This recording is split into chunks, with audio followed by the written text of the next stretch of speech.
So magandang araw mga katiit. So welcome dito sa ating channel. For today's video ay ating pag-uusapan itong arrow na sign. Okay? So isa siyang arrow, yan o.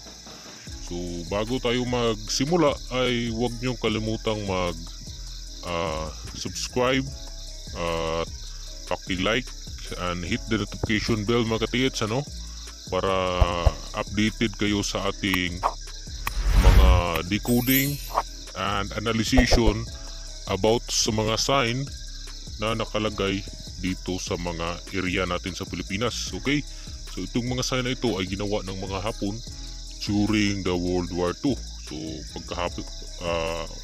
nung marapit na silang matalo ng gera kontra ng mga Amerikano, ay dali-dali lang ibinaon yung kanilang dalang mga kayamanan na galing sa iba't ibang bansa na sa Asia mga katiits. So itong pinapakita natin ngayon, isa ito sa mga sign na kanilang ginawa. So dito kung ating mapapansin ay napaka-accurate ng kanyang pagka-arrow. So klarong-klaro na isa siyang arrow. So ano mag-ibig sabihin nito mga katiits? So ito pointing to the object. So nagtuturo siya sa object mga katiits.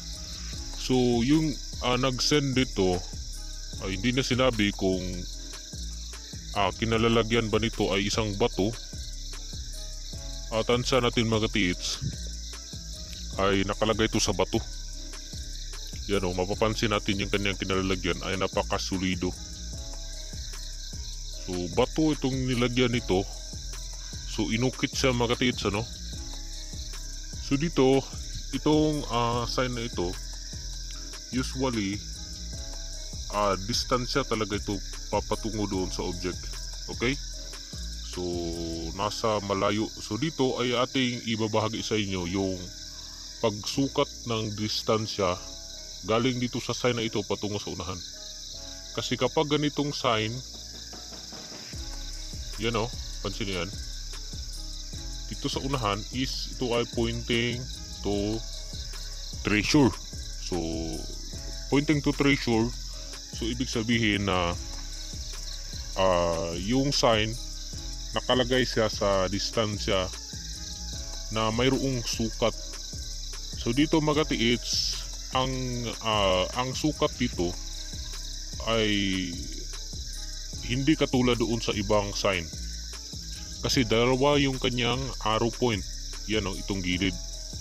Yang mayroong maliit na line sa unahan. Yan yung arrow point. So since dalawa ito, yung kanyang arrow point sa unahan, ay i-consider natin ito sa pag sukat ng distansya galing dito sa batong ito patungo doon sa unahan. Okay? So ito yung pinaka-basic na pagsukat dito. So ang sukat nito ay nasa 2 inches. So unahin muna natin yung kanyang dito, itong kanyang arrow point sa unahan. So 2 inches, parehas yan ng sukat sa kabila. So dito mga katiits ay inches yung pinaka magandang gamitin kapag magsusukat tayo ng sign. Kasi later on ay ito i-convert. So hindi na to magiging inches. So keep tuning lang kayo mga katiits at huwag kayong ayalis para marinig yung idea kung paano ba magsukat ng sign. So dito sukatin naman natin yung mataas na linya dito sa ibaba. Yan o, itong line na ito. So itong line na ito ay ang kanyang sukat ay nasa around 7 inches. So 7 inches yung sukat niya galing dito sa pinakauna patungo doon sa unahan. Diba yung sukat ng kanyang dalawang pointing arrow is 2 inches.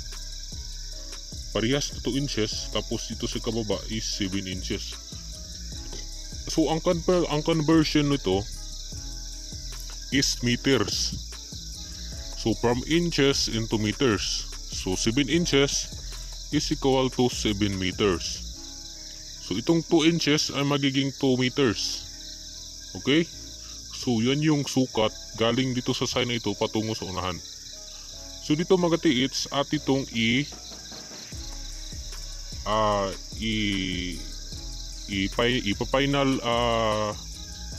i-final calculation tungkol sa sukat nito. So maggagawa tayo ng final calculation sa sukat. So dito ay unahin muna natin itong pointing arrow. So doon talaga sa unahan, dito sa tinuturo sa left side. Huwag kayo pupunta dito sa right side kasi yung arrow pointing niya is nandito sa left. So dito, doon yung hanapin yung supporting sign sa distansya na kinalkula natin. Okay? So dito, ang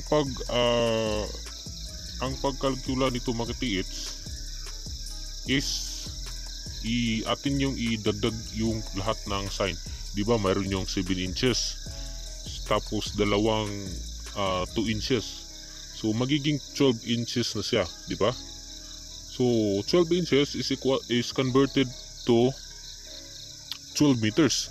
So 12 meters yung saktong distansya galing sa batong ito patungo doon sa unahan. Okay? So pointing to treasure, 12 meters yung distansya galing dito sa sign na ito patungo doon sa unahan. Okay? So yan yung basic na pag re-remap, decode and analyzing sa arrow pointing arrow. Okay? So yan yung pinaka-basic na paraan mga katiits para makuha natin yung saktong distansya galing sa sign patungo sa treasure. So 2 plus 2 is equal to 4. So nagiging 4 inches na siya. At idagdag naman natin yung sukat ng kanyang katawan, nasa 7 inches. So ito ay magiging 12 meters o 12 inches. Okay? So dapat meters yung gamitin yung mga katiits, ano? Kasi malayo yan, hindi yan malapit. Ang pinaka malapit at mainam na gamitin is inches to meters mga katiits kapag mga sukatan sa treasure hunting. From inches into meters, yun yung magandang sukatan. Kasi hindi ito magtutugma kapag ibang sukatan yung ginamit nyo. Halimbawa, miles, napakalayo na yan. Hindi rin pwedeng centimeter kasi yung centimeter ay napakaliit ng sukat niyan mga katiits. Mas mahirap yung ikalkula unlike sa mga sign na madali lang i-analyze. Okay? So yun mga katiits.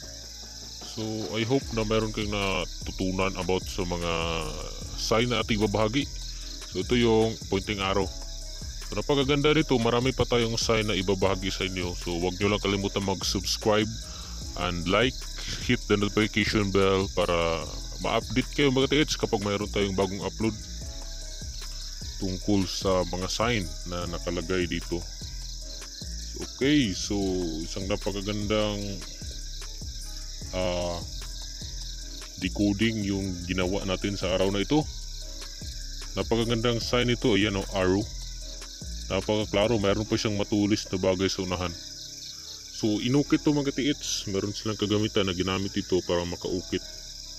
So pointing to treasure, itong arrow na ito.